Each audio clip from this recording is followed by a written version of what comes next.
Sensational. Subscribe. Like, comment, and subscribe. Like, comment, and subscribe.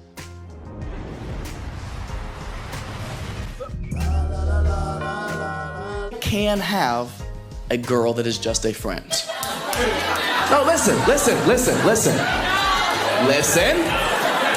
You as a girl can be just a friend to a guy, but it means you're ugly. I'm sorry, I know you don't want to hear it, but you just a homie with a ponytail. I don't know what else to tell you, man. Men and women can be just friends, but one of y'all fucking busted, okay? Somebody ugly, or maybe both. Maybe both of you are ugly, in which case y'all should be fucking anyways. That's why it's called bumping uglies. Concern for our men, I hate to say it, I thought I'd never be the one, but since when did money become the standard for picking a man? All I see on social media is my man better be buying me this, he better be buying me that, he better be paying for this, he better be paying for that. Since when did his character and how he treats you not become the top priority? I am a girl's girl to my core, but we have to do better if we want quality men. Good men are out here giving up on love and deciding to be single and not take relationships seriously because of fear of not being able to live up to a woman's financial standards. I truly think us women have gotten ahead of ourselves, thinking that men are supposed to pay all of our bills, take care of us, buy us Van Cleef bracelets and Chanel bags. Just puts a burst in a bubble on the good man because he's like, all right, well, I can't afford to buy my woman Chanel and take her to Turks and Caicos every other month and do all this other stuff for her.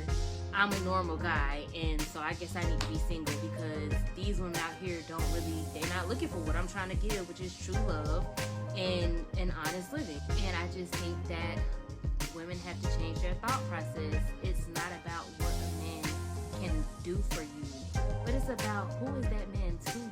Is he a good man? Does he treat you good? And if he treats you good, then all of those things will come.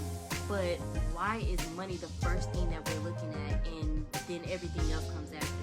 It's just not. A lot of black women, they feel that you should have to deal with the drama. You should have to deal with the disrespect. You're supposed to beg me to want to be with you before you decide to explore any other options. Most of you guys are under these divestor pages talking about, oh, you know, I need to get me a Brad. I need to get with Timothy because, you know, y'all, I'm tired of y'all. They go listen to Sprinkle Lady and come back and talk about, oh yeah, you know, I ain't no Barbara the Builder. When you refer to your own, you call them all, like I said before, dusty, they lame, they whack. But yet when there's something that could possibly benefit you in the future, that's when you want to stand on their side and say, oh, I support you. If there's so many women who are on the side of, you know, black men ain't this and they ain't that, and they got mommy issues and daddy issues and they got problems and they need to go to therapy. It's very interesting that you're saying that they're so broken and empty and all these things, but they are actually the most desired. Side is only dangerous because of men. So she was saying that, which is true, statistically, violence, men. That isn't true. Statistically, so out of 10 serial killers, there'll be one woman. No, well, let's peel the layer back. It was done on survival. They had women on one island, a man, and a bunch of men on another island. And they had them there for X amount of days. The man, in just a short amount of time, a few days, they built a hierarchy to things. The woman worked as a committee. They tried to do everything equal. So let me explain to you how a world would operate with only women and how a world would operate with only men. And you got to think about it. Nature killed more people than any wars and anything you could never imagine. So think about that.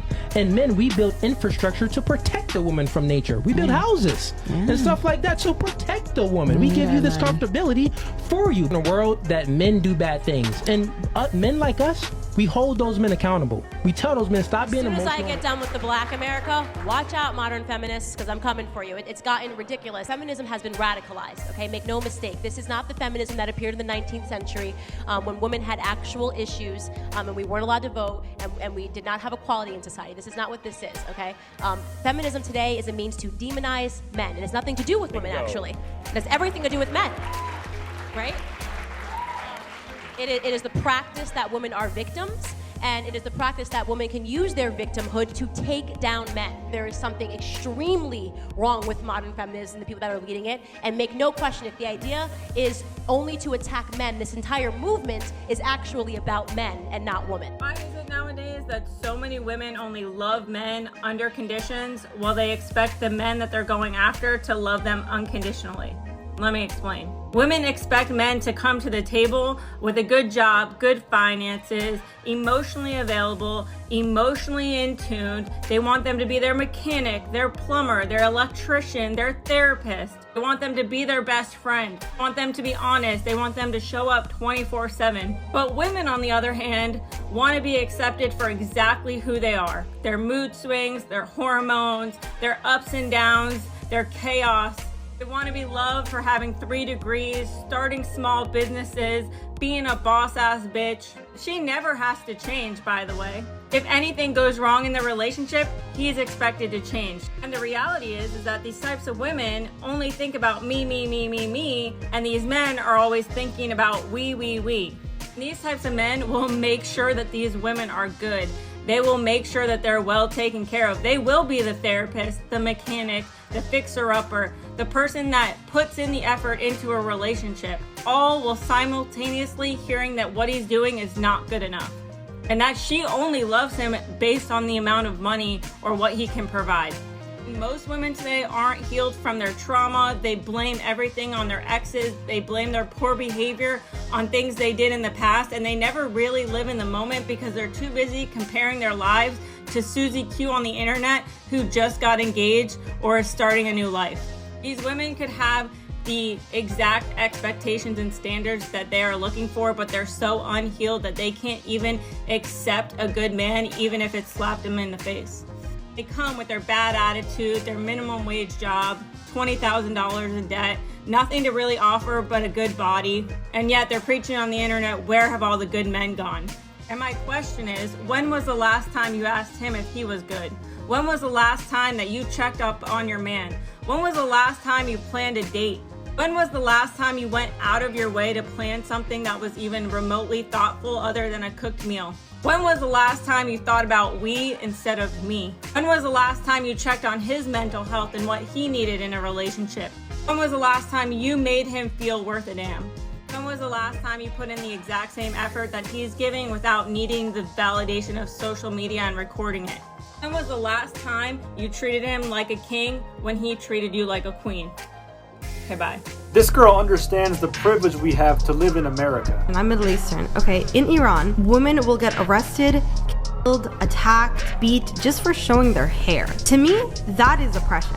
That's not scientific evidence of oppression. You don't need to have any scientific study. If a woman shows her hair in public in Iran, there's a high probability that a violent hate crime is going to be committed against her just for showing her hair, because in Iran and the Middle East specifically, there's a lot of oppression against women. So it's a fact. It's facts that add into statistics. But you don't need to do any scientific study to know that if you go to the Middle East, you may not even live a day just dressed how you are right now. In America, you can walk to a bar alone at night, get drunk, and get home safe. Yes, that's not the safest thing to do, but even the fact that you have the capability of doing that shows that women are free and not oppressed. You want to be a full-time worker. You're going to college, you're studying. There's some countries that still women don't even have those rights fully where they can get an education and work. In America, women do not face any of that.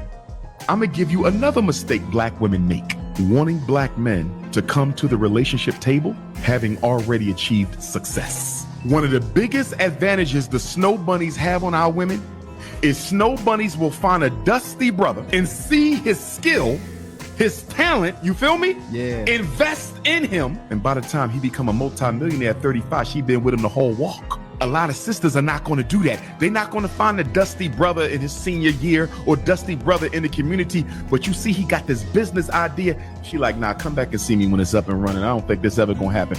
Soon when you waved him off, the snow bunny got him. The snow bunny invested in him. You feel me? 10 years later, the same brother see you trying to holler. He got the white girl. Now you dissing him. You saying they all want white girls. Nah, he came to you. You said you want a ready-made black man. You don't want a work in progress. And I'm telling black women, y'all better start going for some of these works in progress instead of waiting for us to finish the job, because you losing to the snow bunny when you tell us to wait until we got the bag. I'm gonna give you. Craig. Bye, Felicia. Be the best you can be. Love your family, love your friends. Spread love, not violence, not this virus. As always, peace.